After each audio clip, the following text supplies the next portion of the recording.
Hello everyone. I hope all of you are doing fine.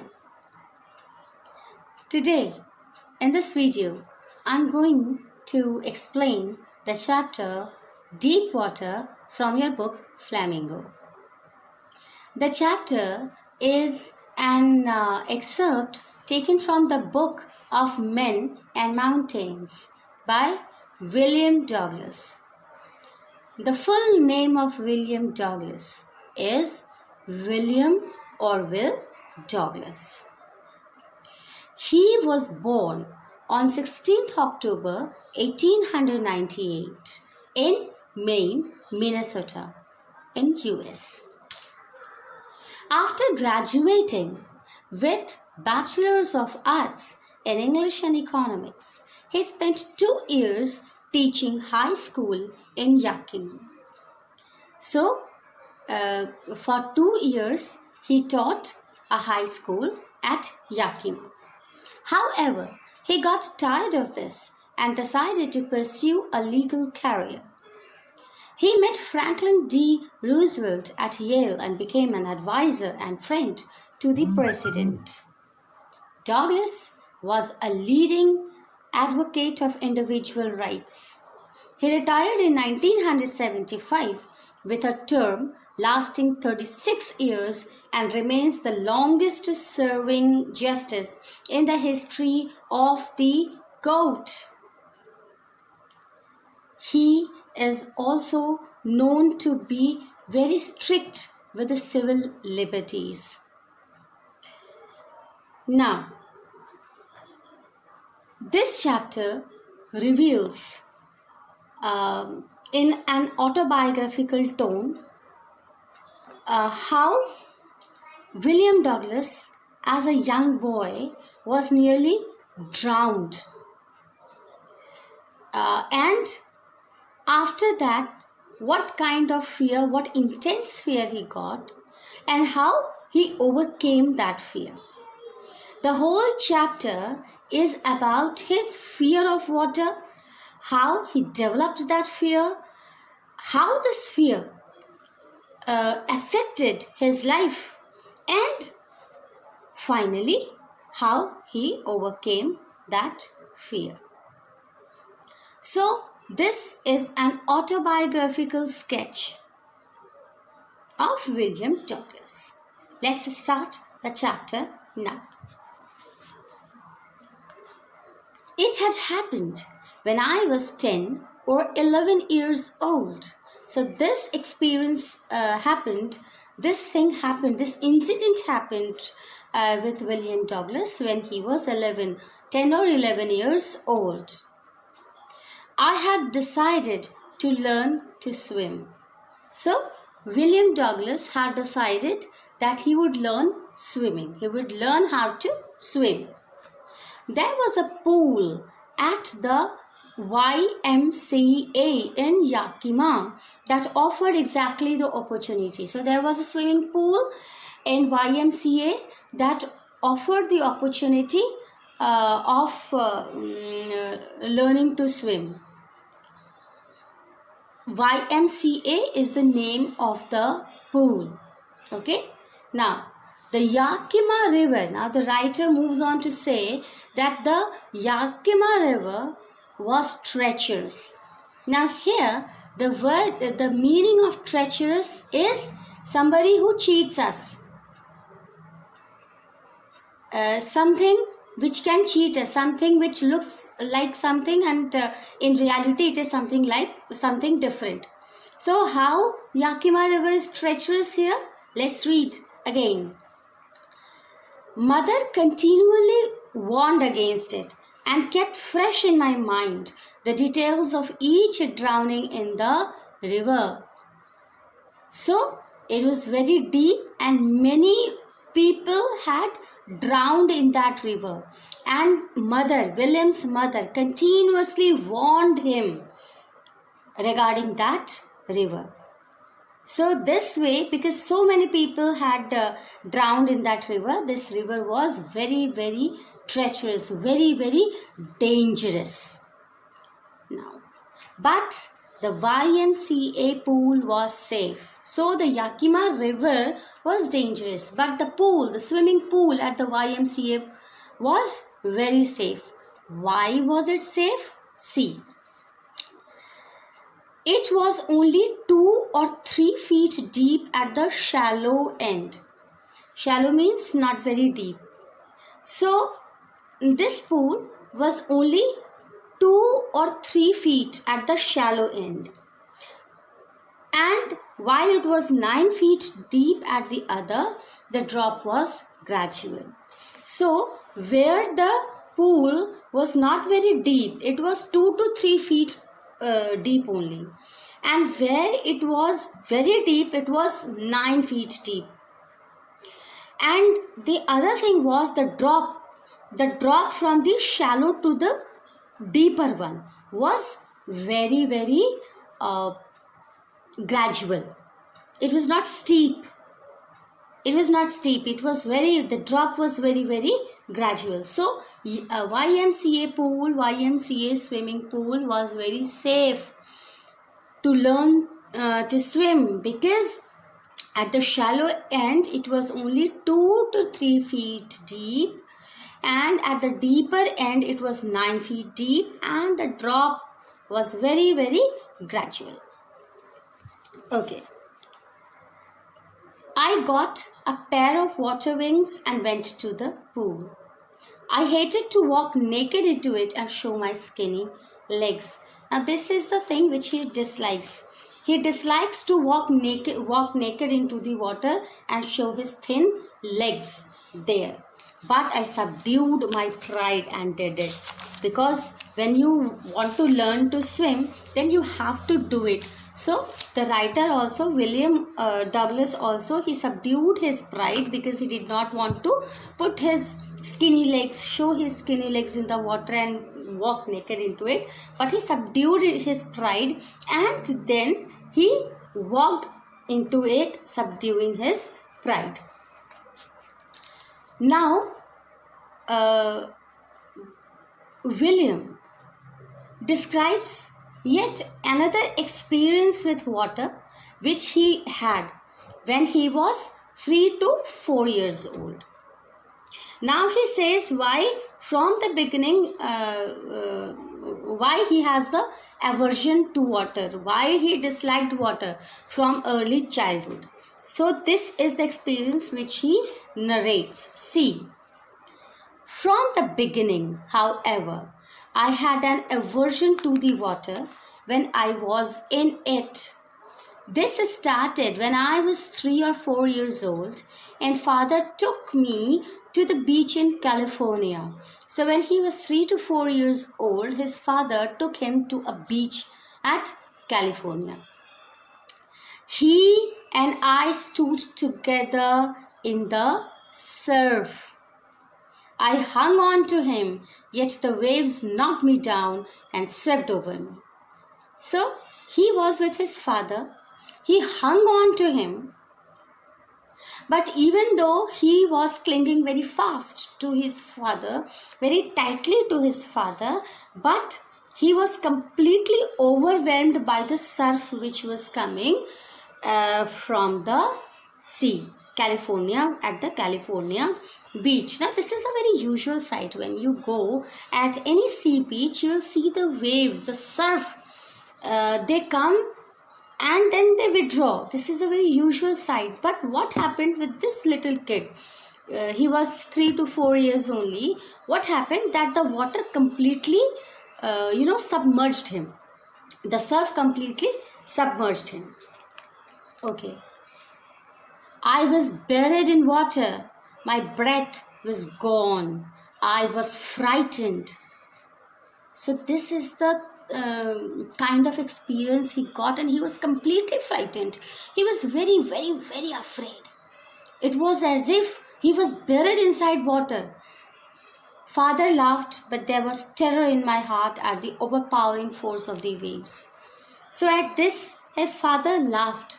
But then the writer, William Douglas, like this, he understood the overpowering force of the waves. He understood that water is very, very powerful, and you cannot you cannot save yourself from waves or any surf if it comes in a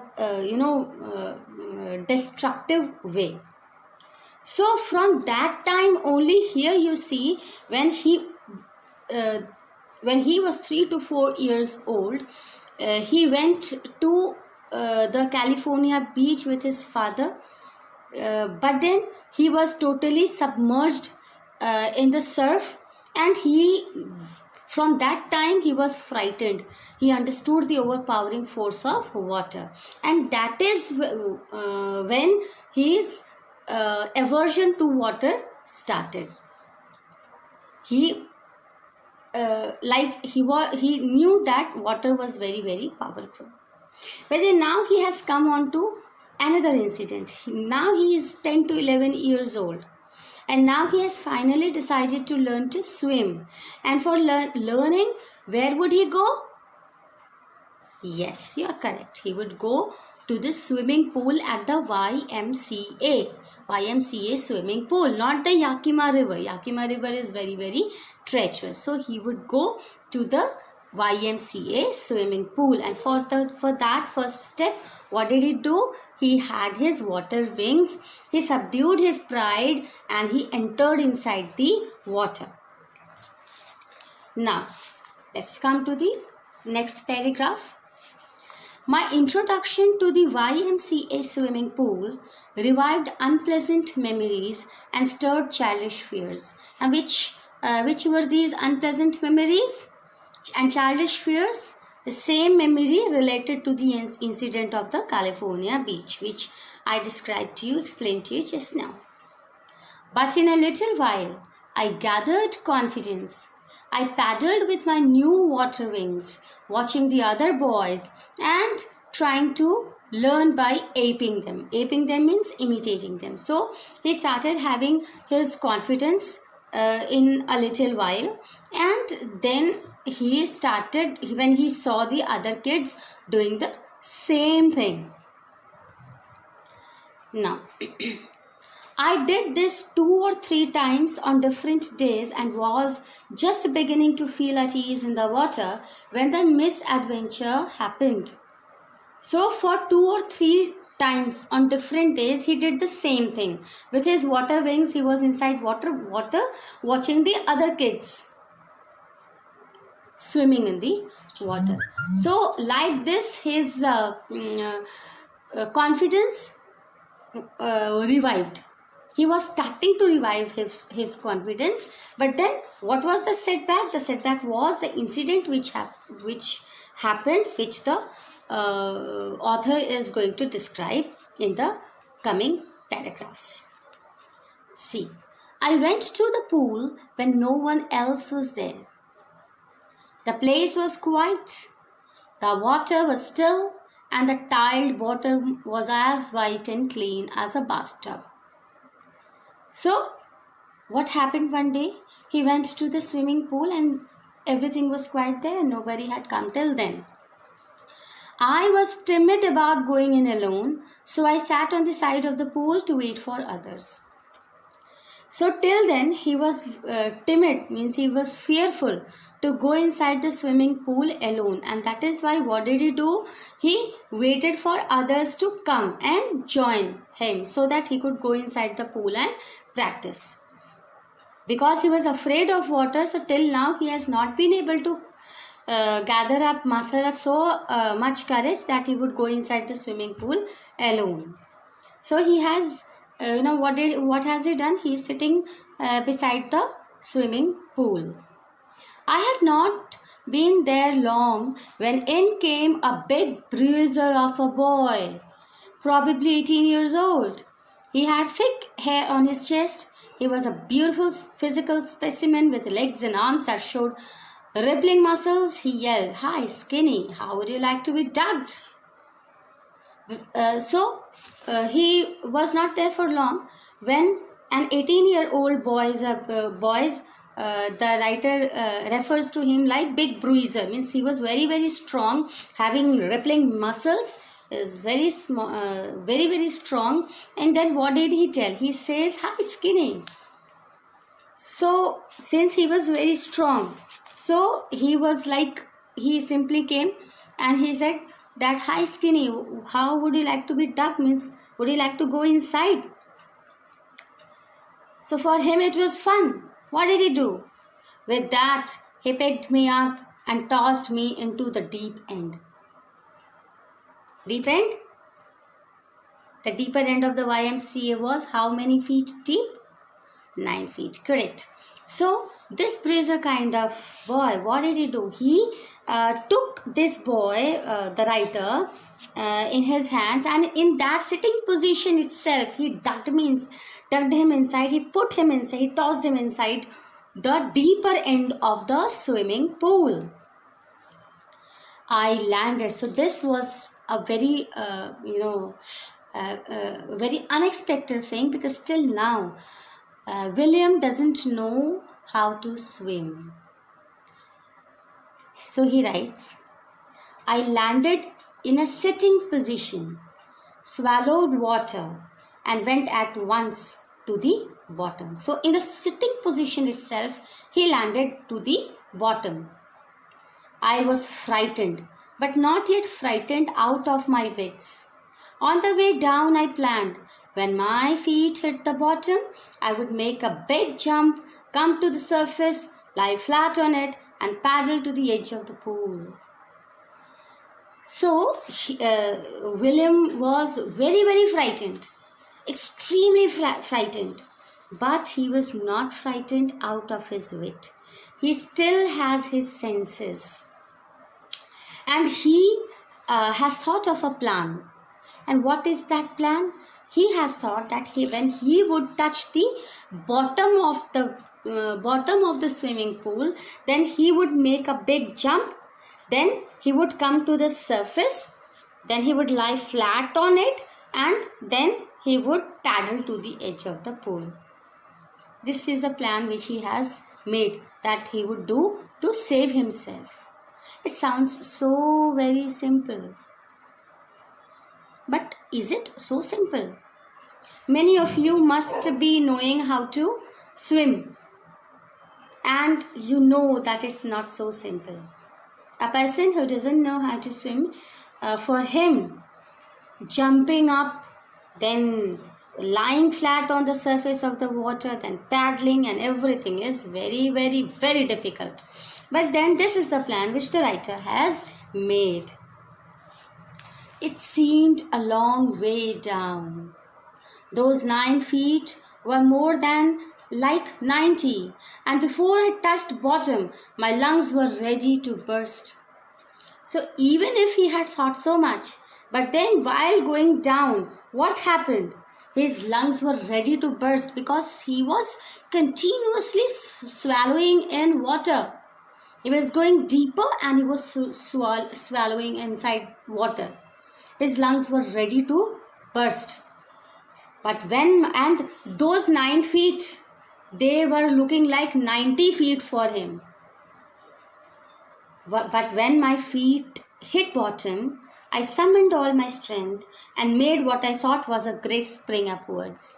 But when his feet touched the bottom of the of the swimming pool, he made a very big jump. He thought that he was making a very, very big jump. He sprang upwards. I imagined I would bob to the surface like a cork. Cork is very light. So he thought that he would bob to the surface. He would, when he was springing like this upwards, he thought that he would come to the surface like a cork. Just like cork is so light, and if you throw it inside the water, it would spontaneously come up on the surface of the water. So he thought that he would come up as a cork, but he was not light like a cork. What happened? Instead, I came up slowly. I opened my eyes and saw nothing but water. Now, my dear students, these lines are very important, because these lines themselves tell how fearful the whole incident was. This experience was so fearful for him. He saw nothing but water. So I opened my eyes and saw nothing but water. Water that had a dirty yellow tinge to it. Dirty yellowish color he saw. I grew panicky. Means he was very, very, very afraid. I reached up as if to grab a rope, and my hands clutched only at water. So he was, he was putting up his hands as if to touch rope, but he could have only the grasp of water. I was suffocating. So he was suffocating because he could not breathe.